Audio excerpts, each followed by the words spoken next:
Bueno, lo comentábamos, la situación de violencia, las policías abren nuevamente el debate sobre la reforma Carabineros, la manipulación de armas, las penas contra sus agresores y homicidas, entre tantos otros temas. Vamos a conversar sobre esto con Juan Enrique Suárez de la Fiscalía Privada. ¿Cómo está? Muy buenos días todavía, sí. Muy buenos días, Natacha. Muchas gracias por acompañarnos. El tema de la seguridad ha estado sin duda sobre la mesa hace tiempo, sobre todo esta semana tras la muerte de este carabinero. Primero que todo, ¿cómo analiza este hecho, esta muerte del carabinero en una institución en donde ha visto sobre todo este año muchos fallecimientos, o sea, muchas agresiones, también una cifra alta en comparación a años anteriores en relación a las muertes de carabineros, pero también el tema de la seguridad abarca todos los sectores, es decir, delitos que estamos viendo en aumento, armas de fuego, inseguridad, esta sensación por parte de la ciudadanía? ¿Cuál es el análisis generalizado que podemos hacer en este momento? Bueno, en primer lugar, comentar que nosotros hemos estado permanentemente revisando la evolución delictual en nuestro país, cómo ha estado, cómo ha ido evolucionando. Y si uno compara los 10 últimos años, Chile se ha convertido en un país más violento. Han aumentado los homicidios, han aumentado las violaciones, han aumentado los robos con violencia. Tenemos presente en Chile, hemos importado bandas internacionales de Colombia, de México, de Venezuela, carteles que ya están operando acá, que han traído un nivel de violencia que nunca habíamos visto antes, con secuestros, con sicariatos, etc. Por lo tanto, este es un contexto general, más allá de lo particular, que es el homicidio en contra de un funcionario Carabineros de Chile. Por lo tanto, Chile se ha convertido en un país más violento. Hay más violencia en los delitos. Si miramos las cifras de Carabineros de la última semana de octubre, si comparamos lo que ha pasado de enero a octubre de este año con el año pasado, han aumentado los delitos de mayor connotación social casi en un 50%. Hay delitos que han aumentado más. Homicidios, robos en lugar habitado, robos en lugar no habitado, violaciones, etcétera. Los delitos de mayor connotación social. Los robos de vehículos han aumentado en un 120% y hay violencia, hay encerronas, hay portonazos. Por lo tanto, Chile se ha convertido en un país más violento en estos 10 últimos años. Hace 10 años atrás, de cada 10 delitos, uno era violento. Hoy día, de cada 10 delitos, casi 3 son violentos. Y ha ido en aumento en estos últimos 10 años, pero más aceleradamente en estos últimos 3 años, ¿se podría decir eso? En estos últimos 3 años ha habido un aumento en la composición delictual donde hay más violencia en los delitos, efectivamente. Nosotros tuvimos un periodo de pandemia donde los delitos en número bajaron, pero la composición dentro de una cartera de delitos aumentó la violencia. Yo puedo tener 10 delitos y 3 violentos. Después puedo tener 9 delitos, pero tengo 6 violentos. Por lo tanto, la participación de la violencia en el número de delitos ha ido aumentando. ¿Cuáles son las razones tras esto? Me imagino que son varios, pero ¿cuáles son los principales puntos que podrían explicar esta situación? Bueno, en primer lugar, como dije, la presencia de muchas bandas que provienen del exterior, donde sí están acostumbrados a infringir niveles de violencia bastante mayores. Eso es migración no regulada, en el fondo. No regulada, efectivamente. Hay bandas que están operando acá, como el Tren de Aragua, que ya es bastante conocida, donde ahí los niveles de violencia no eran comunes en nuestro país. Y eso ha permeado también al delincuente común, probablemente, a las personas que integran estas bandas. Y además Chile se ha convertido en un país más violento porque la gente se siente con más derecho a delinquir, ve que no tiene sanciones, ve que no tiene penas y por lo tanto, si uno mira los delitos de mayor connotación social, uno se puede dar cuenta que en 9 de cada 10 de estos delitos no hay un imputado conocido. No sabemos quién cometió el delito. Si yo le pregunto a una persona, ¿sabe quién la robó? ¿Sabe quién la violentó? Probablemente no va a saber en 9 de cada 10 de estos casos. Por lo tanto, el delincuente sabe que cuando sale a delinquir, en 9 de cada 10 de estos casos va a tener éxito, no lo van a encontrar. Y si lo encuentran, las penas que le pueden aplicar en general no son las máximas que otorga nuestro ordenamiento jurídico. Por lo tanto, el delincuente sale a delinquir, hoy día hay más violencia en las calles, probablemente en estos últimos 3 años, producto de la pandemia, producto del estrés, producto de la situación económica. Es un análisis bastante multifactorial que uno podría realizar, pero los hechos es que hay más violencia. El uso del arma de fuego, ¿cierto? También me imagino que es un factor importante, porque hace 10 años, por ejemplo, veíamos un robo, qué sé yo, de un celular, o de la cartera o del bolso, pero ahora lamentablemente tenemos que andar con miedo de que no solamente nos roben nuestras pertenencias quizás, pero también que alguien esté armado. Bueno, efectivamente, sí, el caso más ejemplar de esto es con el robo de autos. Sí. Hace 20 años atrás uno dejaba el auto estacionado, volvía y no estaba. No había violencia respecto del dueño del vehículo. Después uno empezó a defenderse de eso, a poner cortas corrientes, trabas volantes, qué sé yo, y el delincuente entonces esperaba que uno llegara para amedrentarlo, para intimidarlo y robarle el auto. Después uno empezó a poner otros métodos diferentes, con mayor protección. Bueno, y hoy día el delincuente ya, como la gente sabe que al llegar a la casa tiene que tener cuidado con los famosos portonazos, bueno, dejamos de hacer portonazos y el delincuente empezó a hacer encerronas en las autopistas. Entonces, con mayor violencia, con mayor uso de armas de fuego, efectivamente. Por lo tanto, el delincuente va aumentando el nivel de agresividad en la medida que las víctimas tienden a buscar medidas que les permitan protegerse mejor. Juan Enrique, ¿cómo cataloga usted la situación de seguridad que estamos viviendo en nuestro país? ¿En algún concepto? Porque hay harto temor al camino que está tomando nuestro país en relación a la violencia que estamos viendo. ¿Es una situación crítica, podríamos decir eso, si es que quizás lo comparamos con otros países latinoamericanos? Mire, hay una encuesta que se planteó hace un par de meses, la ENUS, donde se vio la sensación de temor, que había sido la más alta en los últimos 10 años, en Chile. La sensación de temor en nuestro país. Sin embargo, los delitos habían aumentado, pero no estaban correlacionados con la sensación de temor. La pregunta es, ¿por qué la gente tiene temor si los delitos no han aumentado tanto, podría decirse uno? Bueno, la pregunta no es si los delitos han aumentado tanto o no. La pregunta es si las personas están denunciando o no. Porque hay cifras que indican que por cada persona, hay una persona cada 3 que denuncia un delito. Por lo tanto, hay una cifra negra. Esa cifra negra es la que genera temor en las personas. Pero los delitos sí han aumentado. Los delitos sí han aumentado, pero han aumentado muchísimo más, probablemente, lo que quiero decir, de las cifras. Porque la cifra de delito es porque hay una denuncia. Una persona que le cometió un delito va y la denuncia. Si esa persona no denuncia, ese delito no queda en las estadísticas. Lo que estoy señalando es que por cada 3 delitos que se cometen, uno es denunciado. ¿Y por qué no se está denunciando más? Hay distintas razones. Uno es que hay personas que no creen en las instituciones, porque hay personas que no tienen tiempo, porque hay personas que no creen en el sistema, por diversas razones. También salió la última encuesta de victimización al comercio. La misma historia, la victimización al comercio más alta en los últimos 10 años. Y la misma historia, insisto, 1 de cada 3 denuncia, 2/3 no denuncian. Entonces hay cifras negras y por supuesto, claro, aumentan los delitos, pero la sensación de temor ha aumentado muchísimo más. Y uno dice, bueno, ¿cómo? Porque hay delitos que igual ocurren pero no han sido denunciados. Entonces Chile, si bien hay una sensación de temor mayor, que uno podría decir no está tan alineada con el aumento de los delitos, bueno, es por esta cifra negra. ¿Cómo se aborda esto? Estamos escuchando diferentes proyectos de ley, que tiene que haber una reforma a carabineros, que hay que montar las penas, el Código Penal hay que reformarlo. ¿Por dónde se parte? ¿Cuál cree usted que debería ser la prioridad en esta materia? Bueno, yo tengo una visión particular al respecto, es mi visión, pero yo creo que los problemas fundamentales acá no están, como digo, en la estratosfera, en las modificaciones del Código Procesal Penal o mega reformas. Yo creo que los problemas están más en el área chica.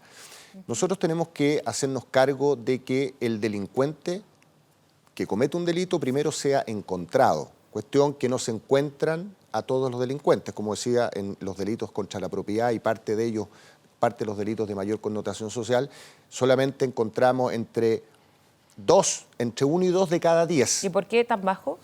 Porque no sabemos, no hay prueba, no hay evidencia, no hay testigo, por las razones que sean. Faltan elementos de investigación, falta reforzar al Ministerio Público, falta reforzar a la Policía de Investigaciones. Piense usted que hoy día nosotros tenemos delitos denunciados al año, aproximadamente 1.400.000 delitos. Y tenemos... ¿De todo tipo? De todo tipo, delitos que llegan al Ministerio Público. Y poco más de 750 fiscales. Estamos hablando de 2.000 causas al año por fiscal. Es una cantidad de trabajo. Cuando se ideó la reforma procesal penal en el año 2000, cuando partió en realidad, se encargó un estudio a la Universidad Católica de Valparaíso donde la carga de trabajo máxima que tenía que tener un fiscal era de 1.250 causas. Hoy día estamos en sobre 2.000 causas. Hay fiscales que pueden llegar a tener hasta 3.000 causas. Entonces, evidentemente que es imposible poder investigar adecuadamente las 2.500 causas que uno tiene, que un fiscal tiene. Las policías tampoco tienen la cantidad de personas que se requieren para realizar trabajos investigativos para determinar la identidad de los responsables y encontrarlos. Y más allá de la identidad, que me interesa eso lo que menciona, en el fondo dice, hay que bajarlo un poco, aterrizar un poco este tema, no tanto en proyectos de ley, este código penal, en el fondo dice, primero hay que buscar a las personas, encontrar a los delincuentes, pero ¿qué más? ¿Cuáles son las otras medidas que se deberían implementar? Y ahí voy. Yo creo que, si bien hay un tema de recursos, pero creo que también hay un tema de gestión y por eso quiero ahondar un poco más en lo que es el área chica para mí. Sí. Y con un ejemplo para que se entienda. Hace poco tiempo atrás, una persona conocida mía le robaron 2 motocicletas. Y estas motocicletas al día siguiente, esta persona le reportaron el GPS. Por lo tanto, fue a ver, hizo la denuncia, por supuesto, y fue a ver dónde estaban sus motocicletas. Estaban en un domicilio particular, en un lugar determinado, dentro del domicilio. No podía entrar. Bueno, trató de hablar con la fiscalía para que pudieran determinar cómo entrar. No había asignado un fiscal todavía. Bueno, se demoró 3 días en que estuviera el fiscal, en que se pudiera entrar. Las motos en 3 días ya no estaban. Entonces, ¿cómo mejoramos ahí ese engranaje entre la víctima y la fiscalía para que se ordenen diligencias de inmediata? Porque se tiene que actuar de inmediato. 3, 4, 5 días después de ocurrir un delito no se puede actuar. La víctima tiene que tener una comunicación mucho más directa con la fiscalía y la fiscalía la tiene, por supuesto, con las policías, pero la víctima no la tiene y la víctima puede aportar antecedentes. Entonces, ahí hay un área chica, un área de mejoramiento. De agilizar, que eso podría haber permitido haber encontrado una persona que cometió este delito del robo de estas 2 motocicletas.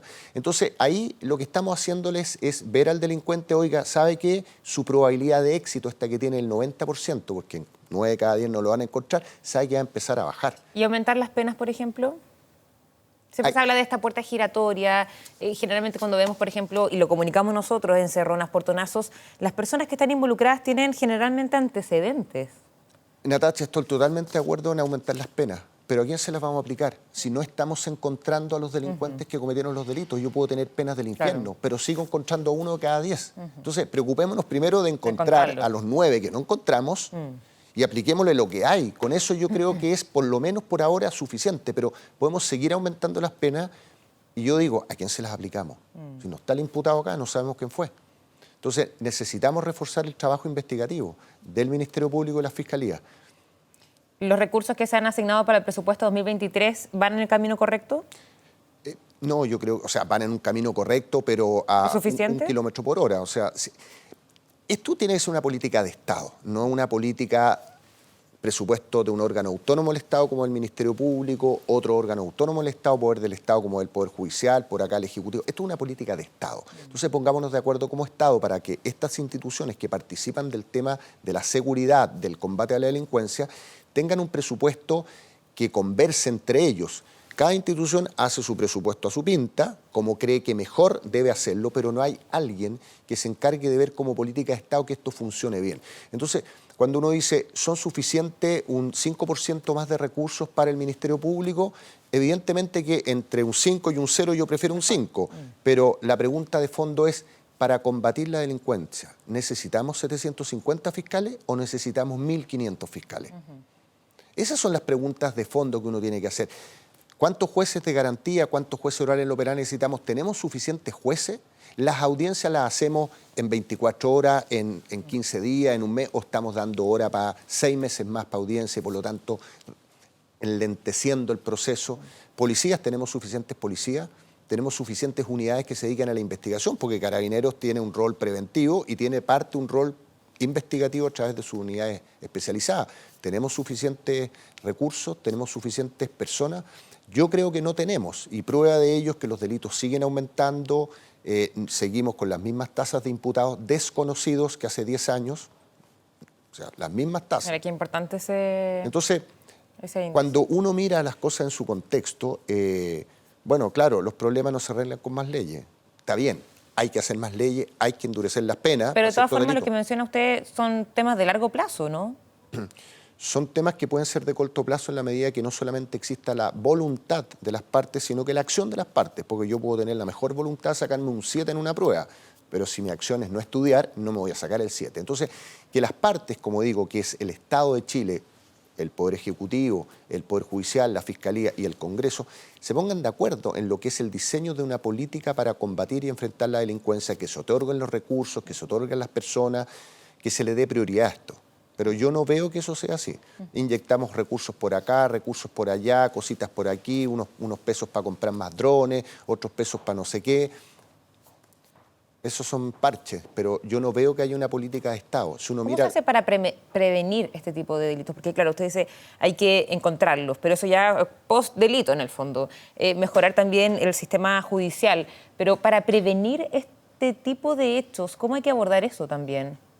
Yo también tengo al respecto una visión particular. La mejor forma de prevenir es a través de la disuasión. Cuando yo le hago ver al delincuente que lo voy a encontrar y va a tener las penas adecuadas, eso es un elemento y eso va a funcionar, el sistema va a funcionar, los fiscales lo van a encontrar con las policías, los jueces lo van a condenar, por lo tanto esa persona va a ser condenada. Es un elemento disuasivo. Yo no necesito ponerle rejas a mi casa, estoy yéndome al extremo, ni al arma, si yo sé... Al mundo ideal, en el Al fondo. mundo ideal. El mundo ideal es que yo podría vivir sin reja y sin alarma, y si un delincuente entra a robar, lo van a encontrar y le va a ir mal. Ergo, el delincuente va a dejar de entrar a robar a mi casa. Siempre van a haber personas que no están ni ahí, pero vamos a bajar. Hay países como China, donde el delincuente tiene sanciones que son terribles y prácticamente no hay delincuencia. Y los chinos no necesitan tener rejas, alarmas, cercos eléctricos, ni autos blindados para circular tranquilamente. Por supuesto que hay delincuencia, siempre va a haber chinos que son... Claro, no, claro, pero en el fondo es reforzar el Ministerio Público, por lo que le entiendo, pero también me gustaría saber qué siente en relación al rol de Carabineros. Hemos visto también, hay una percepción que ha cambiado en relación a la institución desde el estallido social hasta ahora, en donde también se pide por parte de las autoridades e incluso por parte de la institución más protección a Carabineros, que también dicen, por ejemplo, que Carabineros de repente no tiene, no la potestad, sino que no tiene la confianza completa de usar su arma de fuego o su arma o su defensa en este tipo de delitos. Vimos, por ejemplo, el fin de semana en Puerto Montt, cuando varios de ellos estaban siendo agredidos por ciudadanos extranjeros. Entonces, ¿qué opina usted de cómo está siendo el rol de Carabineros hoy en día? El gobierno ha anunciado, por ejemplo, más dotación y más vehículos. No sé si cree que eso es suficiente o se debería apuntar a otro lado. No, evidentemente que tiene que apuntarse... y esto tiene que abordarse de otra perspectiva. En Canadá, por ejemplo, si una persona está a 30 metros de un policía con un arma blanca, el policía puede dispararle a esta persona. Entonces, en Estados Unidos uno se acerca a X metros de un policía y el policía saca su arma, tienen distintos niveles de fuerza, tienen armas con shock eléctrico, claro, etc. Entonces, acá no se nos puede olvidar que el monopolio de la fuerza la tiene que tener la policía. El monopolio no puede perder contra un delincuente. El monopolio del uso de la fuerza es del Estado a través de las policías y tiene que ganar esa pelea, no la puede perder. Por lo tanto, si un policía se ve enfrentado a una turba de delincuentes, yo no sé cómo podría hacerlo para salvar su vida si no es utilizando su arma de servicio. Estoy hablando de una turba de delincuentes, para que la gente no interprete que es una turba de personas que están con un panfleto manifestándose pacíficamente. Claro. No estoy hablando de eso, estoy hablando de abordar la delincuencia. En ese sentido, falta, en su momento se habló mucho de la reforma de Carabineros a raíz de cómo habían actuado en el estallido social, en relación a los derechos humanos. Vimos también que el ex carabinero Maturana fue condenado a 12 años también de cárcel recientemente. Entonces, ¿cree que también para eso falta una reforma más profunda a Carabineros? Mire, probablemente se puede reformar Carabineros no solamente por cómo actuaron en el estallido social, sino que hubo problemas de desfalco financiero que enlodaron a la institución, sin perjuicio que enlodan a una institución, pero la institución no es la que comete esos delitos, son pocas personas. Sí, claro. En todas las instituciones siempre van a haber ovejas negras, pero uno no puede denostar a una institución por las ovejas negras. Las ovejas negras uno las aparta, las sanciona, las juzga, etcétera. Hoy día yo creo que se denostó a la institución de Carabineros de Chile por algunas personas. Respecto a cómo actuaron en el estallido social, por supuesto que faltan capacitaciones. Ahora, o hacer algunas reformas, pero pongamos las cosas en su contexto.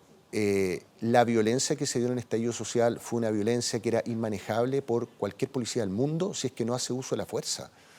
O sea, hay errores que se cometieron, por supuesto. Hay entrenamientos que se pueden mejorar, pero uno no puede pensar de que Carabineros se levanta en la mañana con ganas de ir a matar a alguien. Eso no es correcto. Carabineros no se levanta en la mañana con ganas de ir a matar a alguien. Carabineros lo que hace es cuidarnos a nosotros, y si a veces se ve enfrentado a situaciones muy complejas, puede cometer errores, pero son errores. Entonces, que es distinto a pensar de que Carabineros de Chile anda por la calle buscando cómo matar gente. No es así. Ahora, ¿cómo enfrentarse al delincuente? El monopolio de las armas las tiene que tener la policía y tiene que ganarle al delincuente. Ahora, dejo de lado las protestas. Con el delincuente se tiene que ganar, no se puede perder. Si el delincuente está armado y Carabineros usa su arma de servicio, está perfecto que lo haga. ¿Y por qué no lo está haciendo? Porque lo más probable es que termine preso el carabinero. ¿Por qué? No lo sé. Son casos particulares que uno tendría que analizar, pero hoy día hay esta sensación, por eso digo, esto tiene que ser una política de Estado. ¿Cómo nos vamos a poner de acuerdo como Estado? Vamos a darle el peso que corresponde a las policías, las vamos a dejar actuar con los mecanismos de control que correspondan o no. Entonces, hoy día Carabineros, probablemente es lo que yo observo, se siente bastante desprotegido, desapoyado o no apoyado por la institucionalidad. ¿En qué se refleja eso al final? Es que el órgano garante de nuestra paz social, de nuestra seguridad, que es Carabineros de Chile, y también la Policía de Investigaciones, dicho sea de paso, hoy día están con los brazos bastante amarrados para hacer cosas, y por lo tanto el delincuente, mejor para él. Tiene más facilidades para cometer los delitos. Para bajar esta información también a la ciudadanía, que es la que se siente más insegura en el día a día y no solamente de noche. Ahora vemos que los delitos están incluso en la mañana, a toda luz del día. ¿Cuáles son las recomendaciones que nos puede entregar también para sentirnos más seguros yendo a nuestras casas, yendo al trabajo, moviéndonos por la ciudad? ¿Cómo nos podemos cuidar también? Bueno, es lamentable la recomendación que tengo que dar, porque no me gustaría darla, pero tenemos que estar vigilantes las 24 horas del día. Vigilante significa estar atentos, atentos a algo que no deberíamos estar atentos. Atento a si un delincuente, atento a si voy en mi vehículo, si me van a hacer un portonazo, una encerrona, atento si dejé bien cerrar las puertas, ventanas de mi departamento, de mi casa. Estar atento a lo que está pasando, evitar las salidas de noche, evitar lugares oscuros.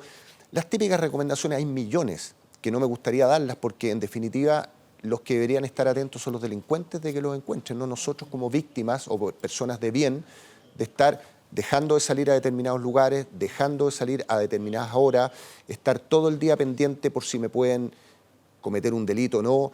A mí, en mi casa, mi hijo se ríen de mí, me dicen, pero papá, anda y todo el día como perseguido, me dicen. Bueno, yo trabajo en esto. Yo creo que todos también, sí. Todos, entonces, pero estar vigilantes y atentos son las mejores recomendaciones. En términos generales, porque hay delitos informáticos, hay otras cosas que también hay que estar vigilantes y atentos, pero no dicen relación con la inseguridad, andar por la calle y que uno se vea enfrentado a un delincuente con un arma. Son ciberdelincuentes. Pero en materia de seguridad que puede afectar mi integridad física o mi vida, por supuesto que hay que estar mucho más atentos y vigilantes las 24 horas del día. Le quiero preguntar también sobre el hecho de los menores de edad que están delinquiendo hoy en día. Vemos que, por ejemplo, en el tema de las encerronadas hay muchos menores de edad, también nuevamente varios que tienen antecedentes. ¿Cree que se debería poner más mano firme en relación a las condenas que tienen los menores de 18 años? Bueno, hay dos cosas que hay que hacer. Este es un fenómeno, como decía al principio, bien complejo, pero hay un tema de educación que es súper importante, es decir, porque estos niños que se convierten en delincuentes a los 10, 12, 14 años o menos, tienen un problema en la casa, tienen un problema de abandono, de falta de educación. Son personas que son muy vulnerables, por lo tanto hay que hacerse cargo de ellos cuando nacen. Ese es un tremendo tema para evitar que esto pase. Pero ¿qué hacemos con los que están hoy día, que ya están medio descarrilados? Bueno, a esas personas tenemos que también tratar de salvarlas, tratar de rehabilitarla. Hoy día las instituciones que se dedican a la reinserción y rehabilitación hemos visto que han tenido innumerables problemas, que no están funcionando adecuadamente, nos encantaría que funcionaran mejor. ¿Al Sename se refiere? Particularmente. Pero hay instituciones privadas también que se han hecho convenios, que sí han logrado hacerse cargo de niños, de rehabilitarlos, etc. Ahora, la oportunidad hay que darla siempre, pero de todas formas, la rehabilitación concepto para mí súper importante, pero las sanciones no se le puede aplicar a un menor una sanción igual que a un adulto, no se puede. Lo que pasa es que los menores probablemente están dirigidos por adultos y por lo tanto, Claro. cuando se logre determinar que efectivamente ese menor cometió un delito dirigido por un adulto, bueno, a ese adulto se le tiene que multiplicar por 20 la sanción que podría tener el adulto. Hoy día tienen una sanción mayor, efectivamente, bueno, tiene que ser una cosa muy grande, tiene que de verdad el sistema desincentivar a la comisión de delitos. Con buenas sanciones, pero además encontrarlos. No se nos olvide que hay que encontrarlos. Me gustaría abordar nuevamente eso, porque son varios los puntos en seguridad, es un tema bien complejo. Hablábamos, por ejemplo, del tema de la migración no regulada, pero el Código Penal, pero usted dice, bueno, hay que cambiar esta cancha chica, en el fondo buscar a los delincuentes, porque la tasa es muy baja en cuanto a las personas que son encontradas, pero también apuntar al tema de la educación en menores de edad. ¿Qué pasa también con lo que preguntaba al inicio? Con aumentar las penas, ¿cree que es algo que debería hacerse inmediatamente de forma paralela? Porque todo puede ser de forma paralela también en el Congreso. Hay varios proyectos de ley. Hay algunos que buscan, por ejemplo, endurecer las penas para las personas que agredan a carabineros. También hay otros que piden que se endurezcan las penas para los delincuentes para que no exista esta llamada puerta giratoria. ¿Cuáles son las cosas que deberían ser prioritarias en el Congreso hoy en día?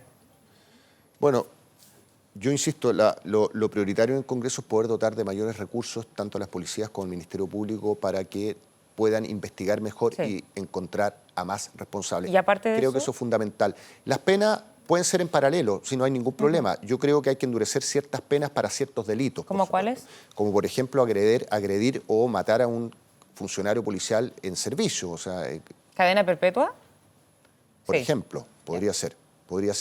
Es que no se nos olvide que ellos son los que nos están otorgando seguridad, son los garantes de nuestra seguridad. Por lo tanto, si el bien jurídico que queremos proteger es la seguridad y la paz social, bueno, entonces protejámoslo y pongámosle sanciones que sean de verdad importantes a las personas que incumplen con con la protección a este servicio que es de la seguridad que nos prestan nuestras policías. Bien, Juan Enrique Suárez de la Fiscalía Privada, muchísimas gracias por su tiempo, de venir aquí presencialmente. Es un gusto no hacer las entrevistas por Zoom y esperemos también que este tema de la seguridad pueda ir mejorando rápidamente. Muchísimas gracias. Gracias, Natacha.